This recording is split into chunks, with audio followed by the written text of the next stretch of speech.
시청자 여러분 안녕하십니까. 홍락의 레이저 뉴스 시작하겠습니다. 보수 우파 어떻게 앞으로 개혁해야 될 것인가 많이 고민하시고 또 대안을 내놓으시는 호수대 벤처대학원 이상직 교수님 오늘도 모셨습니다. 교수님 안녕하세요. 안녕하세요. 예. 네. 교수님 오늘 제목이 참 이게 좀 어떻게 보면 뭐 저로서는 좀 이해도 되면서도 이해도 안 되는 건데 제목이 보면 여성의 사회적 지위 향상에 앞장서는 보수 확 그렇게 해야만이 확 바뀌는 선거판이 될 거다. 그렇죠. 이런 말씀이시죠. 네. 하나 먼저 여쭤볼게요. 네. 이건 뭐 저 우스갯소리입니다만 교수님 페미니스트입니까? 저는 남녀 평등해야 된다. 네. 그리고 제가 몇 번에 걸쳐서 말씀을 드렸습니다만은 네. 이 자본주의라는 사회, 네. 그리고 그 이전의 사회 모든 것이 가부장적 사회였다. 네. 가부장적 사회이기 때문에 이 변화를 계속 남자들이 해왔는데 네. 이것을 남자들만 주도해서는 더 이상 성장하고 발전하고 어떤 사회적 어떤 연대 관계를 확장시킬 수 없는 지금 상황에 와 있습니다. 네. 그러하기 때문에 여성의 선거 평등권이 이제 1920년대에 활발히 되고 뉴질랜드에서 최초로 도입되고 이렇게 했지 않습니까? 우리 같은 경우에는 1948년도 개헌 선거하고 이럴 때, 재헌 선거하고 이럴 때, 남녀 평등 선거권, 보통 선거 같이 주어졌지 않습니까? 그렇죠. 거기에 대한 어떤 인식이 떨어지기 때문에, 우리 사회가 6.25 사회이기 때문에, 남존여비의 사상이 뿌리 깊게, 박혀져 있었고, 그리고 여성은 우리 사회 발전에서 헌신하고 가정에서 현모양처로서 하는 것이 좋다. 네. 라는 생각이 서로 뿌리 박혀가 있었는데 이제 네. 세계화되고 개혁화되고 개방화되다 보니까 세상이 그렇지 아니하다. 그리고 우리가 1인당 소득 3만 불 시대에 도달했지 않습니까? 이제 3만 불 시대에 도달하니까 남자가 혼자서 이제 소득을 많이 창출해서 왔는데 그러다 보니까 지난 시간에 제가 이야기했습니다만은 경쟁에서 이겨가지고 대기업에 가야지 임금이 많은 거예요. 그리고 중소기업의 상대적으로 적고 이렇게 하니까 사회적 문제가 곳곳에 생겨나는 겁니다. 이런 문제들을 완화시키고 또 여성이 사회적 참여할 수 있는 기회를 줘야지만이 더 발전하고 경제가 활성화되고 사회가 화목하게 되고 더 선진화된 사회가 될 수 있다. 그러므로 인해서 여성의 사회적 지위가 굉장히 중요한데 이런 우리 사회에서 지위가 낮아지게 된 배경도 이분화된 불균형 성장에서 온 결과들입니다. 산업화 시대. 예. 이제 과거에도 농사를 짓던 중심으로 했는데 이제 산업화 시대를 넘어오면서 불균형 성장론을 하니까 다 힘으로 하는, 당시에는 산업화 시대 초기에 다 힘으로 하는 노동이었습니다.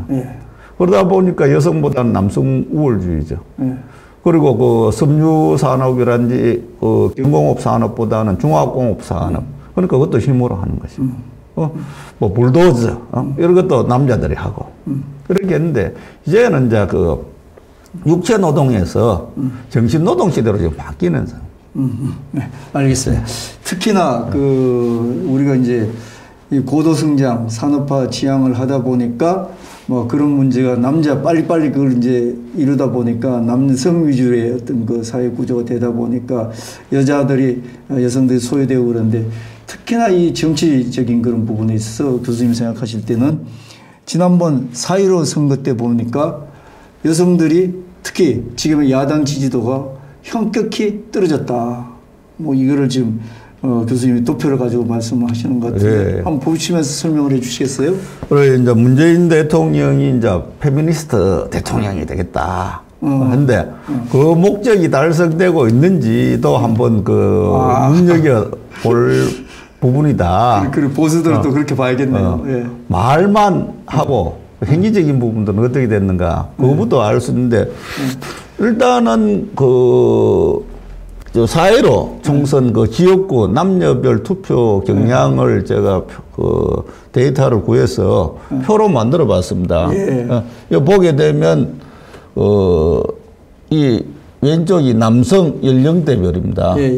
그래 한데 여기에는 20대 그죠? 여기 뭐 10대 포함한 20대입니다. 그 한 7% 차이 나고. 그다음에 진보 대 보수 그죠? 여기 그 30대에서는 한 뭐 5% 이상. 하고 여기에서는 이제 40대는 혁격히 차이가 납니다. 이거는 뭐 거의 30% 차이 나고 이제 50대에도 이제 제가 말씀드렸다시피 그 5.18을 겪은 세대입니다. 지금 50대가. 5.18을 겪은 세대들은 보수에 대해 부정적. 지금 그 제가 몇 번에 걸쳐서 말씀드렸습니다만은 20대, 30대, 40대, 50대까지도 닫게 또 해야 된다라는. 60대 넘어서면서 이제 한 30% 보수가 앞서는데. 30% 앞서는데. 40대 같은 경우는 40%가 이 저기 30%, 40%. 40%가 이 저기 민주당이 앞서네요.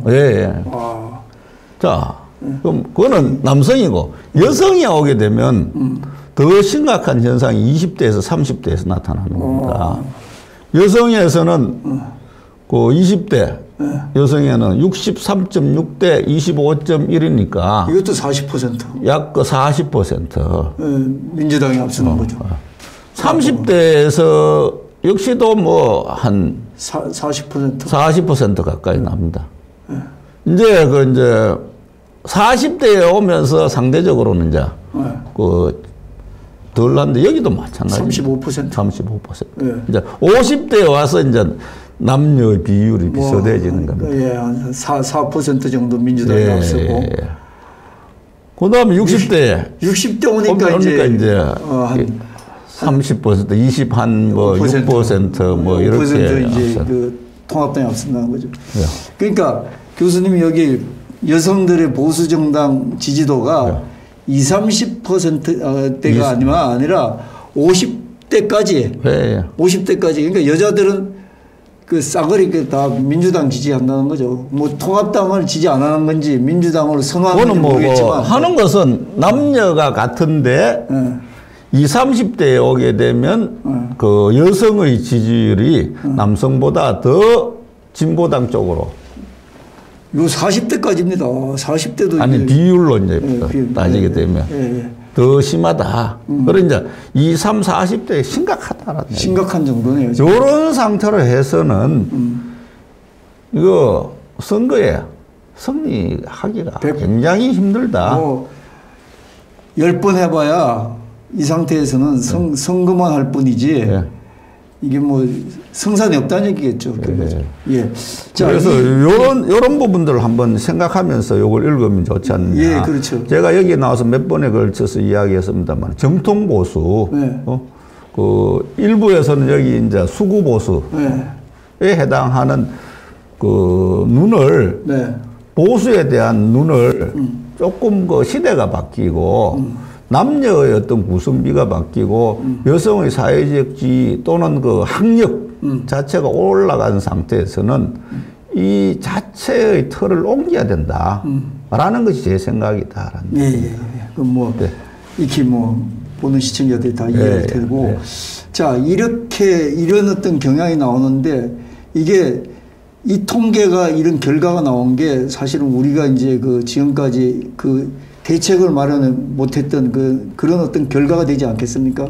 결국은 그 보수당보다는 진보당이 여성에 대한 그리고 돌봄이라든지 20, 30대에 대해서 그 지원, 공약 이런 것들이 훨씬 활발히 움직여갔다.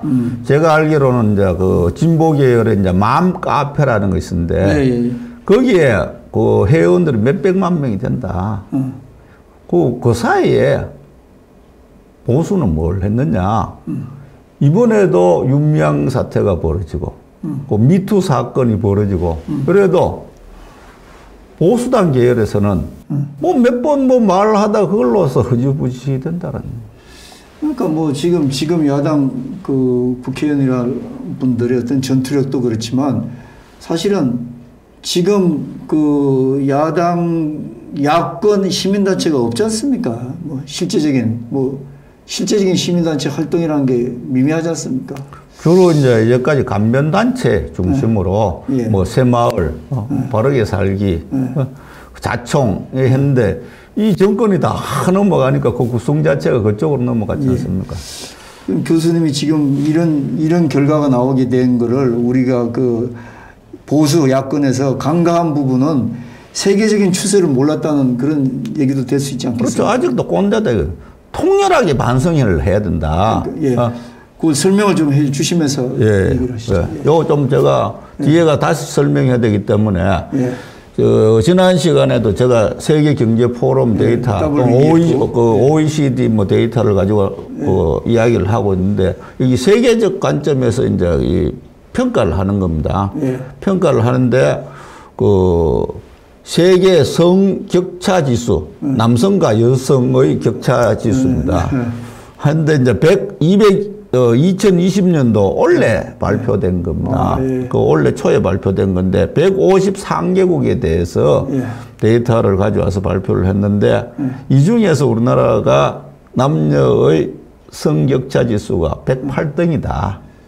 뭐 3분의 2가 넘는데 여기 들어간 거 보니까 무슨 니카라과도 있고 르완다도 있고 뭐 한참 후진국도 있는데 이런 나라들 이제 그 중남미 국가들 뭐 르완다, 아프리카 이런 나라들은 대다수가 이제 캐톨릭 국가가 그 남녀 성평등의 사상 이런 것들이 굉장히 그 발달돼 있고 그렇지 않고 이제 나머지나 아이슬란드, 노르웨이, 핀란드, 스웨덴 이런 나라들은 대다수가 뭐다 그 스칸디나비아 국가들, 북유럽 국가들 또는 캐톨릭 국가들 이제 그 큰 나라들 중에서는 독일이 그 10입니다.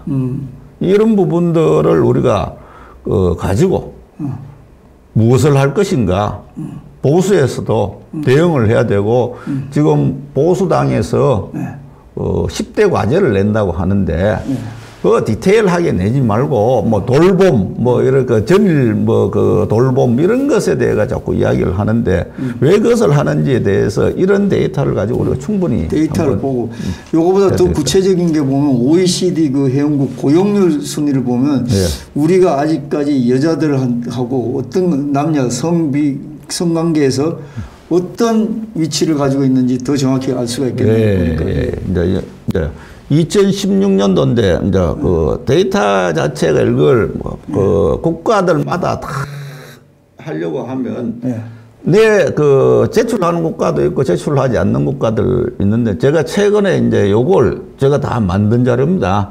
만든 자료인데 OECD 국가 요때는 35개국 6개국인데 그 고용률이라는 것은 15세에서 64세 사회 인구 중에서 그 취업자 수를 이야기하는 겁니다.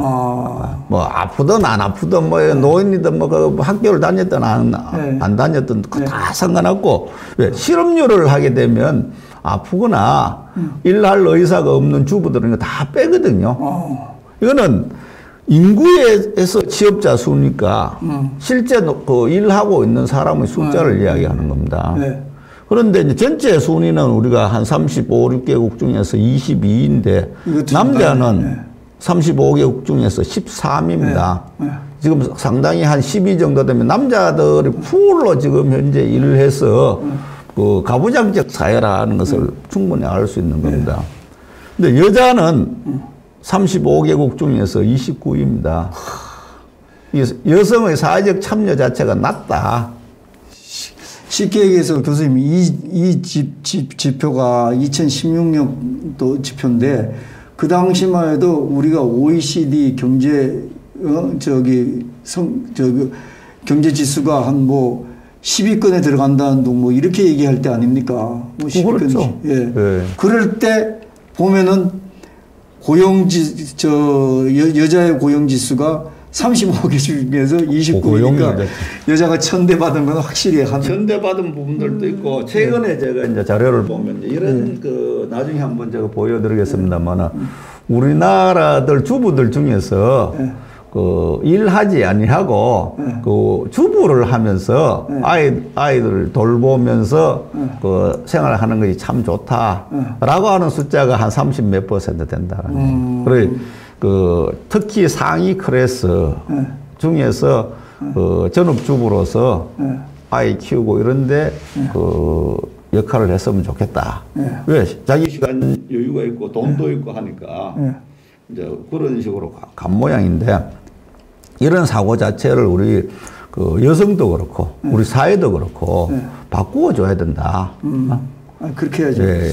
자, 그러면 그 요렇게 여자가 고용률이 35개 중에서 그 35개국 중에서 29인데 그러면 이 우리 남녀 간의 그 임금 지수랄까?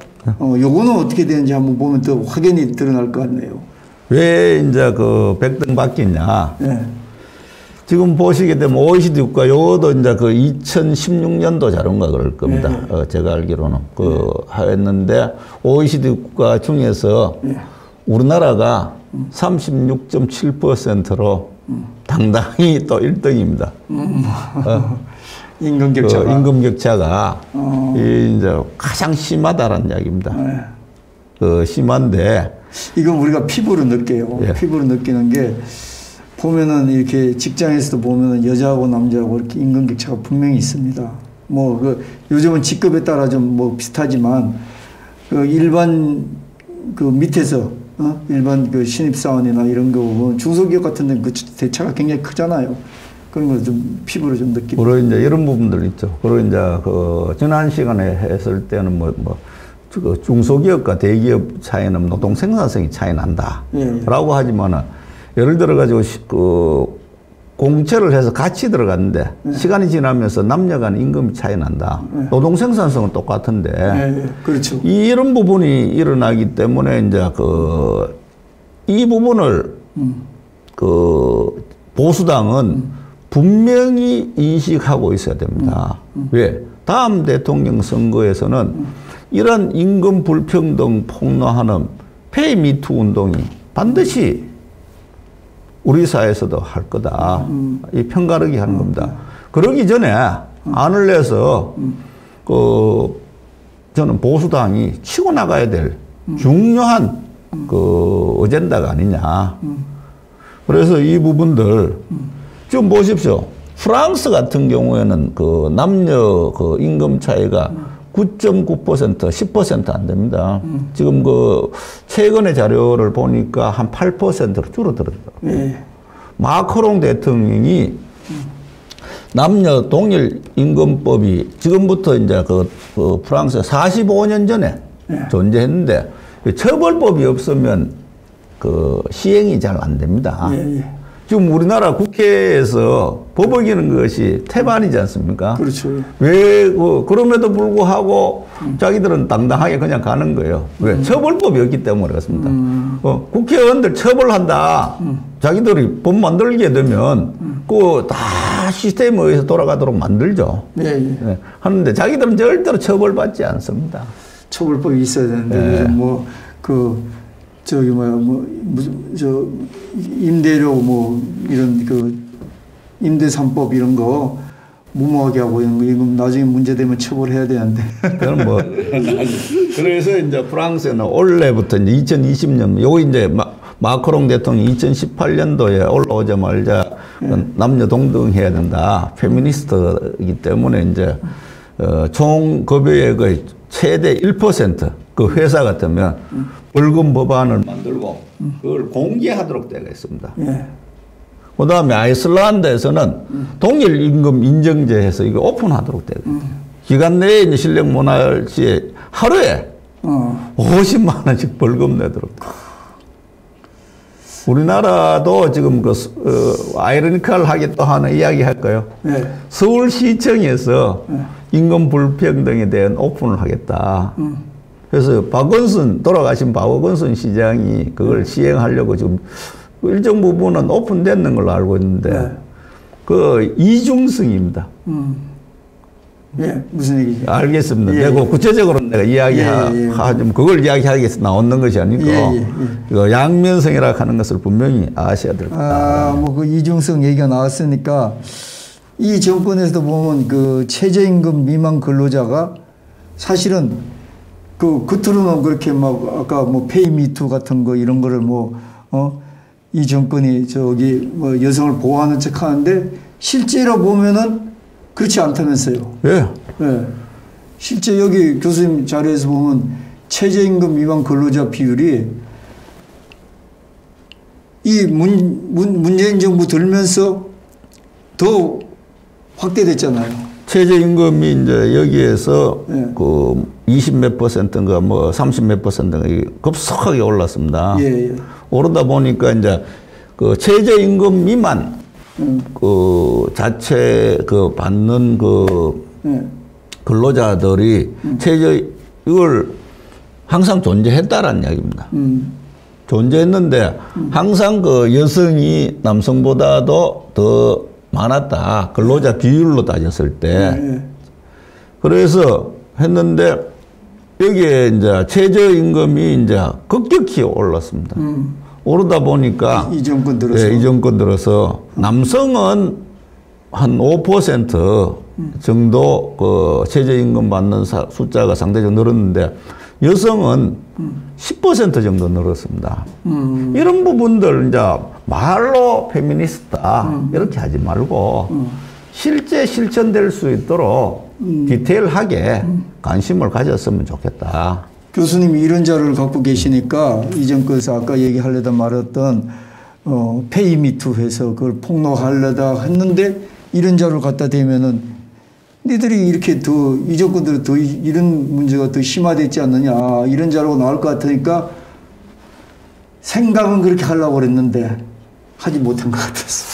그러니까 지금 그 박원순의 이중성, 이 정권의 이중성 이런 부분들이 있는데 이런 그 디테일한 부분들을 가지고 그 우리가 그 보수가 그 공약화하고 자꾸 언어인식해서 같이 갈 수 있는 환경을 만들어서 가는 것이 좋다. 영국에서도 그 뭐 아이들도 그 투표 연령을 보수당이 낮췄습니다. 우리 보수는 무엇을 하는지 도대체 모릅니다. 따라가지도 못해요. 따라가지도 못하니까 저쪽에서 퍼포먼스 하는데 그럼 신중하게 먼저 선제적으로 나가든지 이래야 되는데 퍼포먼스 하는데 그냥 우물우물 따라가다 망신나고 그렇게 됩니다. 그렇죠. 죄송합니다만 제가 보긴 그런 것 같습니다. 민초가 보기는. 자, 이제 얘기를 다시 하는데 이거 좀 더 쉽게요. 우리 다른 나라하고 비교해가지고 일반 시청자들한테 더 쉽게 얘기하려면 교수님 갖고 오신 자료 중에서 그 여성 관리직, 여성 임원 비율이 우리가 현격히 OECD 평균보다 낮다는 그게 일반 시청자들한테는 제일 쉽게 이해가 될 것 같습니다. 무슨 이야기인지 관리직 이렇게 되면 뭐 회사에서 과장, 부장 이런 사람들을 이야기하는 것이고 여성 임원이라면 그 이사, 뭐 이사, 상무이사, 전무이사, 대표이사 이런 사람들을 이야기하는 겁니다. 이야기하니까 기본적으로 이제 일본, 한국 유교 문화권이니까 상대적으로 낮은데 우리나라가 더 낮다라는 이야기입니다. 여기 보면 너무 차이가 나는 게 OECD 평균이 그 여성 관리직 아까 말씀한 가장 부장이 37.1%인데 우리나라는 10.5%밖에 안 되고 그 다음에 여성 임원이 회사에서 OECD 평균이 20.5%인데 우리나라는 겨우 2.4%입니다. 10분의 1이다. 예, 10분의 1 정도밖에 안 돼. 근데 이게 사실은 저는 이렇게 이 감각적으로 생각할 때 우리가 왜 공무원들 시험 봐가지고 뭐 행시나 외시, 외무고시 이런 거 그렇죠. 시험 봐서는 여자들이 그 다음에 또 뭐 사법고시 이런 거 시험 봐서는 여자들이 훨씬 더 유리한데 일반 직장에 가가지고는 이렇게 떨어진다 이거예요. 그렇죠. 그러니까 능력을 우리가 제도적으로 그 다음에 사람들의 인습에 의해서 폄하시키고 있는 거 아닌가 이게 이제 확실히 증명이 되는 것 같은데 자, 교수님 뭐 이렇게 보니까 이게 확연히 OECD 평균만큼도 안 되고 이 또 일본하고 한국은 이런데 영국 같은 데 봐도 이 관리직이 여자가 35.4%, 우린 10.5%인데 무려 25% 차이 나죠. 예, 그렇게 되죠. 그 다음에 그 임원 같은 경우는 여긴 25.5%고 영국에 우리는 2.4%입니다. 이게 이러면 조적지열이죠. 쉽게 얘기해서. 그러니까. 자, 그래서 이런 문제가 이제 우리가 확인해 보니까 아, 우리가 여성 지위를 이렇게 향상에 대해서 우리가 제도적으로 이바지하지 못하고 있는데 이런 부분을 이제 앞으로 이제 사회적으로도 개선해야 되고 특히나 통합당 같은 경우에는 선거를 위해서라도 개선해야 되는데 그걸 이제 개선하려면 교수님 생각하는 여러 가지 관점이 계실 것 같은데 그 일단 여성에 대한 패러다임이 변화해야 된다고 그렇죠. 그렇게 예. 예. 지금 이렇게 보게 되면 제가 뭐 정치에서 졌다. 네. 지고 난 다음에 이제 그 처칠 그 시대를 예를 들어서 이제 네. 영국 보수당이 개혁해 왔던 부분들 제가 이야기한 바 있을 겁니다. 예, 예. 첫 시간에. 영보수. 예. 지금 뭐 보니까 통합당을 보니까 영유니언 예. 운동을 하는데 거기에서 뿌리를 많이 모든 젊은 사람들, 청년, 여성들 모아야 된다. 모아서 키워야 되는데, 항상 공천할 때 되면 여성과 청년은 뭐 30% 공천하겠다, 40% 하고, 나중에 가면 뻥카고, 지금 이 정부 들어서 이제 그 장관들도 뭐 여성 장관들 해서 못 바꾸지 않습니까? 그 바꿀 수 있는 이 풀 자체가 그 적으니까. 그래서 이런 부분들을 약속을 하면 좀 시키고 그리고 그분들을 당선될 만한 곳에 많이 공천을 해줬으면 좋겠다라고 하는데 과거에 보게 되면 보호입니다. 여성 모성 기능 중시 우리 사회가 여기 아직까지도 여기에 머물러 있다는 이야기입니다. 지극히 유교적이고. 예, 유교적이고 아이를 키워가지고 학교 보내고 비는 시간에 이제 여자들끼리 모여서 그 학원 정보나 교환하고 입시 정보나 교환하고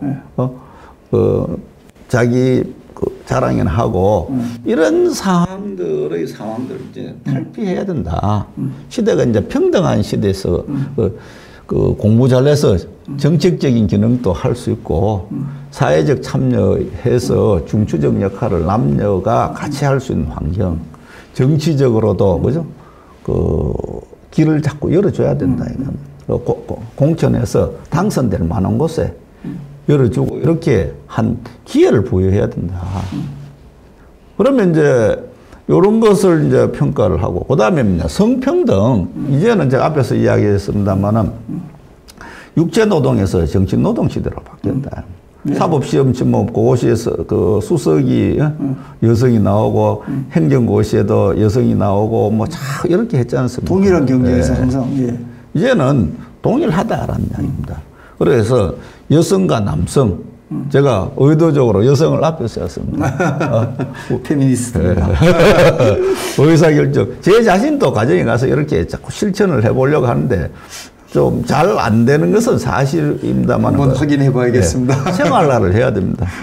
그리고 이제 생산 노동, 그리고 재생산할 수 있는 사회적 시스템 해가지고 고용률을 높여서 일할 수 있는 기회를 주고 그 안에서 기회를 줘야지만 어떻게 됩니까? 그 엑셀런트 하다 능력 있다 없다 차이가 날 거 아닙니까? 예. 기회도 주지 아니하고 막아놓고 이거 엑셀런트 하지 아니하다. 만약에 사장한다면 우리 사회적 손실 아닙니까? 그렇죠. 예. 예. 그래서 이제 그 여성은 사회에 참여하고 일하고 남성이 이제 가정을 돌봄하는 경우도 있다라는 얘기입니다. 육아휴직도 하고 이런 기회를 그 통합당이 보수당이 좀 앞서서 입법을 했으면 그 좋지 않느냐 그런 부분들이 아주 그 제약적이고 제한적이더라. 그래서 이 자체의 동등함을 그 자꾸 이야기하면서 함께 갈 수 있는 사회, 제가 공동체적 삶 이걸 계속하는 것이 예, 동등한 지위를 그 유지할 수 있는 환경도 만들어야 된다. 그 이야기를 오늘 또 지금 계속하고 있습니다. 예, 예. 교수님 뭐 시간이 다 된 것 같은데, 시간이 많이 된 것 같아요. 하여튼 교수님의 오늘 그 마지막 결론을 내신 부분이 동동하고 좀 앞장서서 여성의 지위를 확보해주는 그런 정책을 보수에서 만들어야지 다음에 속된 말로 선거가 있을 때는 이 보수 진영, 그다음에 보수당을 아마 생각할 것이다. 이게 교수님이 처음에 앞에 얘기한 것처럼 이거 보십시오.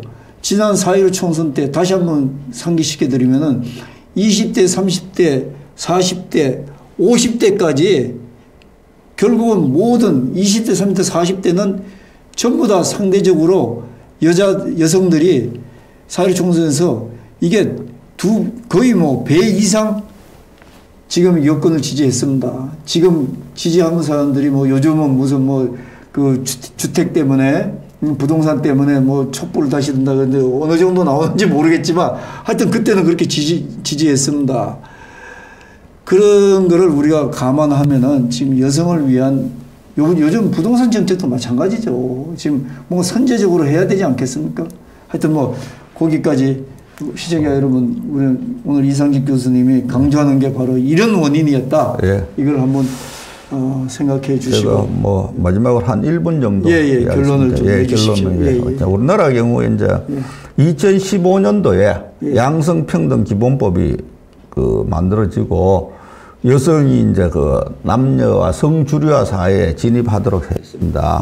법만 만들어놨는데 이제 이런 패러다임 변화에도 불구하고 아직도 이 갈등이 많이 있습니다. 이 갈등을 해소하는데 앞장서는 정당이 보수당이 됐으면 좋겠다. 특히 여성들로부터 외면받고 있는 보수 정당이 여성 정책을 선도해서 바꾸어 나갈 때 많은 변화가 있지 않겠느냐. 이것이 우리 사회가 앞으로 나아갈 수 있는 중요한 모티베이션이다. 그리고 그것이 진정코 보수당이 지향해야 될 하나의 키포인트다. 저는 그렇게 생각합니다. 예. 오늘 교수님, 페미니스트라고 그러는데 들어보니까 그렇게 해야 될 당위성이 있군요. 예. 교수님 오늘 수고하셨습니다. 예. 고맙습니다. 예. 자, 수고했습니다.